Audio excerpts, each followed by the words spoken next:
জয় মা চামুণ্ডা 31 ডিসেম্বৰ 2024 মঙ্গলবাৰৰ বিষয়ে আমি ৰাশিফল লৈ আহিছো। আজি হৈছে শুক্লপক্ষৰ প্ৰতিপদা তিথি আৰু আজি হৈছে পূৰ্বাষাঢ়া নক্ষত্ৰ গোটেই দিনটোতে আৰু আজি কৰণ থাকিব ক্ৰমে কিংস্তুগ্ধকৰণ আৰু তাৰ পিছত বপকৰণ আৰু আজি যোগ পৰিব ধ্ৰুৱ যোগ। আজি দিনটোত যিসকল শিশু জন্মগ্ৰহণ কৰিব তেওঁলোকৰ ধনু ৰাশি পৰিব আৰু আজি দিনটোত অভিজিত মুহূৰ্তটো থাকিব 12:03 দুপৰীয়াৰ পৰা 12:45 দুপৰীয়ালৈকে আৰু আজি ৰাহু কালটো থাকিব 2:59 দুপৰীয়াৰ পৰা 4:17 দুপৰীয়া আবেলিলৈকে আৰু আজি দিশকুলটো থাকিব আৰু আজি দিনটোত যিসকল কন্যা পুষ্পিতা হ'ব তেওঁলোকৰ তুলনি বিয়াৰ যোগ হ'ব শুভগা যোগ। এতিয়া আহকচোন আমি মেষৰ পৰা মীনলৈকে প্ৰত্যেকটো ৰাশিৰে ৰাশিৰ ফল জন্ম ৰাশি বা চন্দ্ৰ ৰাশিৰ আধাৰত নিৰ্ণয় কৰিম। প্ৰথমতে আহিব মেষৰ কাৰণে। মেষৰ কাৰণে যিকোনো কথাতে আজি আপোনালোকে কিছুমান শুভ সংবাদ আপোনালোকে পাব পাৰে, লগতে আপোনালোকৰ মনটো আজি উৎসাহ উদ্দীপনাৰে ভৰি থাকিব পাৰে।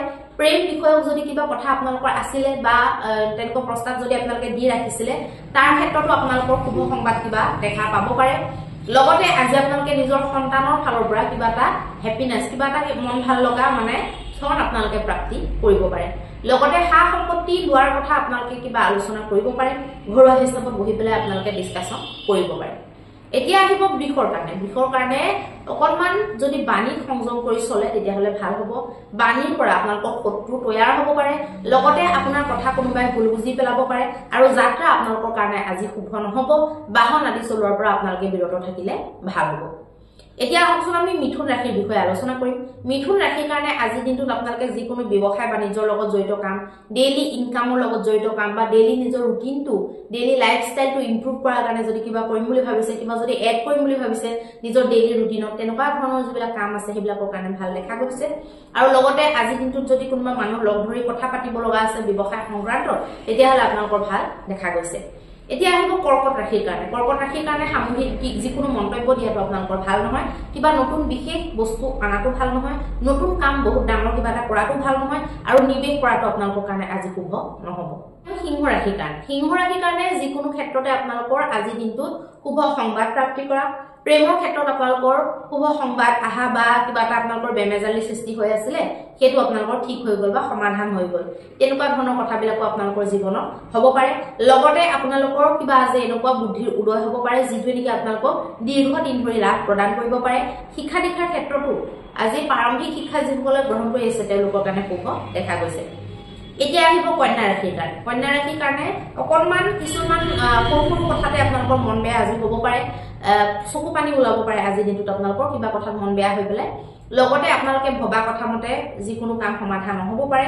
কিবা এটা সমস্যা যদি ধৰক চলি আছিলে আৰু সমস্যাটো গভীৰতমভাৱে আপোনালোকে চিন্তা কৰি পেলাই মনটো আকৌ আপোনালোকৰ বেছিকে বেয়া লাগিব পাৰে। বাণীৰ পৰা শত্ৰুতা যাতে নকৰে সেইটো আপোনালোকৰ কাৰণে আজি দিনটোত বৰ জৰুৰী হ'ব। এতিয়া আহিব তুলা ৰাশিৰ কাৰণে। তুলা ৰাশিৰ কাৰণে যিকোনো ভাগাদৌৰি কৰা, যিকোনো দৌৰাদৌৰি আপোনালোকৰ জীৱনৰ যিকোনো বস্তু প্ৰাপ্তিৰ কাৰণে বা যিকোনো এটা সমস্যা সমাধানৰ কাৰণে আপোনালোকে কৰাটো আজি দিনটোত ভাল হ'ব। ব্যৱসায় বাণিজ্যৰ ক্ষেত্ৰতো আজি ভাল দেখা গৈছে আৰু আপোনালোকৰ যাতায়াতৰ লগত জড়িত যদি ব্যৱসায়, ট্ৰান্সপৰ্টৰ লগত জড়িত যদি ব্যৱসায় আছে তেতিয়াহ'লে খুব ভাল আপোনালোকৰ দেখা গৈছে। ছুটি যাত্ৰাবিলাক আপোনালোকৰ কাৰণে বৰ লাভদায়ক হ'ব। বৃশ্চিক ৰাশিৰ কাৰণে। বৃশ্চিক ৰাশিৰ কাৰণে মনটো আপোনালোকৰ কিবা কথাত খুব বেয়া লাগিব পাৰে বা বৈবাহিক ক্ষেত্ৰত আপোনালোকৰ কিবা কাজিয়া পচাল ক্লেম কাজিয়া আপোনালোকৰ হ'ব পাৰে। বাণী আপোনালোকৰ কণ্ট্ৰল নহ'লে বাণীৰ ফলত আপোনালোকৰ এনেকুৱা এটা কাজিয়া হৈ গ'ল, মানে মুখৰ কথাৰ জহত আপোনালোকৰ এনেকুৱা এটা কাজিয়া হৈ গ'ল যিটো নেকি 3-4 দিন পৰ্যন্ত 5-6 দিন পৰ্যন্ত ভাল নহ'ব পাৰে। সাৱধান আপোনালোকে হ'ব লাগিব, বাণীত আপোনালোকে সংযম কৰি চলিলে ভাল হ'ব। এতিয়া আহিব ধনু ৰাশিৰ কাৰণে। ধনু ৰাশিৰ কাৰণে আপোনালোকে যিকোনো শুভ কাম কৰিব পাৰে, যিকোনো সম্পত্তিক লৈ আপোনালোকে আলোচনা কৰিব পাৰে। সম্পত্তি আৰু বহুৱাৰ ক্ষেত্ৰত আপোনালোকে কিবা আলোচনা ৰাখিব পাৰে। লগতে আপোনালোকে ঘৰ দুৱাৰ নিজৰ যিকোনো বিকাশৰ দিশে আপোনালোকে যিকোনো আলোচনাত আজি লিপ্ত হ'ব পাৰে।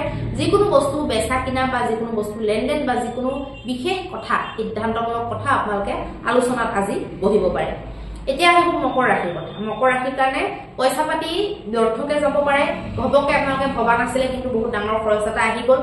কেতিয়াবা হয় নহয় বোলে একদম মানে পইচা নাছিলে পটককে বেটেৰীটোকে নষ্ট হ'ল বা মানে যিকোনো ঘৰৰ ধৰক এনেকুৱা বস্তু এটাকে নষ্ট হৈ গ'ল পটককে খৰচটো আহি পৰিলে যিটো কাৰণে আপোনালোকৰ মাহেকীয়া বাজেটটো গড়বড় হ'ব পাৰে গতিকে আপোনালোকে অকণমান মিতব্যয়ী হৈ যদি চলে বা আজি দিনটোত যদি বজাৰ কৰিম বুলি ওলাইছে তেতিয়াহ'লে আপোনালোকে এখন ভালকে লিষ্ট বনাই লৈ প্ৰপাৰলি ঘৰৰ পৰা আপোনালোকে পাতি যাব যে কি কিনিব কি নিকিনিব নহ'লে আপোনালোকৰ কিন্তু প্ৰব্লেম আহিব পাৰে এতিয়া আহিব কুম্ভ ৰাশিৰ কাৰণে যিকোনো সমাজত নিজৰে কিবা ভুল বুজাবুজি যদি ধৰক হৈ আছিলে বা কিবা যদি বিশেষ কথা আপোনালোকে সামূহিকভাৱে ক'বলগীয়া আছিলে তেতিয়াহ'লে সেইটো আপোনালোকে ক'ব পাৰে যিকোনো এনেকুৱা কথা য'ত নেকি আপোনালোকৰ নিজৰ মতটো ৰখাৰ লগতে সমাজেও আপোনালোকক ছাপোৰ্ট কৰিব লাগিব কৰাটো দৰকাৰী এনেকুৱা কথাবিলাকৰ কাৰণে ভাল দেখা গৈছে পইচা পাতি লেনদেন যিকোনো বেচা কিনা এনেকুৱা বস্তু ধৰক দেখালে বিক্ৰী কৰিব লাগে বা আপোনালোকে বেলেগৰ বস্তু কিনিব লাগে চাবলৈ গৈছে তেনেকুৱা সকলো ক্ষেত্ৰতে আপোনালোকৰ আজি দিনটো ভাল হ'ব পাৰে মুভমেণ্টটো আপোনালোকৰ ঠিক থাকিব আজি দিনটো এতিয়া আহিব মিনৰ কাৰণে অকণমান মানসিক প্ৰেছাৰ এটা বনি থাকিব কাম বহুত ফালে খবৰ পাইছে বা বহুত ফালে আপোনালোকে দৌৰিছে কিন্তু কোনো ফালেদি ইমান এটা কামটো সিজা নাই বা এফালৰ পৰা আপোনালোকে প্ৰপাৰলি 100% কামটো হোৱা যেন দেখা নাই তেনেকুৱা ধৰণৰ কথাৰ কাৰণে আপোনালোকৰ মনটো ব্যথিত হ'ব পাৰে লগতে আপোনালোকে আজি দিনটোত যদি নিবেশ কৰে তেতিয়াহ'লে ভাল নহ'ব পইচা পাতি ডাঙৰ ইনভেষ্টমেণ্ট যদি কৰে আপোনালোকৰ কাৰণে শুভ নহ'ব আপোনালোকে সাৱধান হ'ব লাগে তাৰ কাৰণে আৰু আজি দিনটোত আপোনালোকে নিজৰ লগত একেলগে কাম কৰা লাগিলে ব্যৱসায়স্থলী হওক লাগিলে চাকৰিস্থলীতে হওক আপোনালোকে যিকোনো ধেমালি বেছি ডাঙৰ ধেমালি আপোনালোকে নকৰিব কাৰণ ধেমালিৰ পৰাই আপোনালোকৰ মানে প্ৰব্লেম আহি যাব পাৰে সঁচা বুলি ভাবি মনত লগাই ল'ব পাৰে ফলত আপোনালোকৰ ৰিলেশ্যনবিলাক বেয়া হ'ব পাৰে এতিয়া আহকচোন আমি মহা উপায়টোৰ বিষয়ে আলোচনা কৰিম আজি দিনটোত আমি এনেকুৱা কি মহা উপায় কৰিম যিটো কৰিলে আমাৰ সকলোখিনি সমস্যা বা সকলোখিনি নহ'লেও ধৰক 70-80% সমস্যা আমাৰ সমাধান হ'ব পাৰে আজি দিনটোত আপোনালোকে এখন মিঠা পান আৰু এখন আপোনালোকৰ সৰু এখন কাপোৰ ৰঙা কাপোৰ সৰু হওক ডাঙৰ হওক যেনেকুৱা কাপোৰ লওক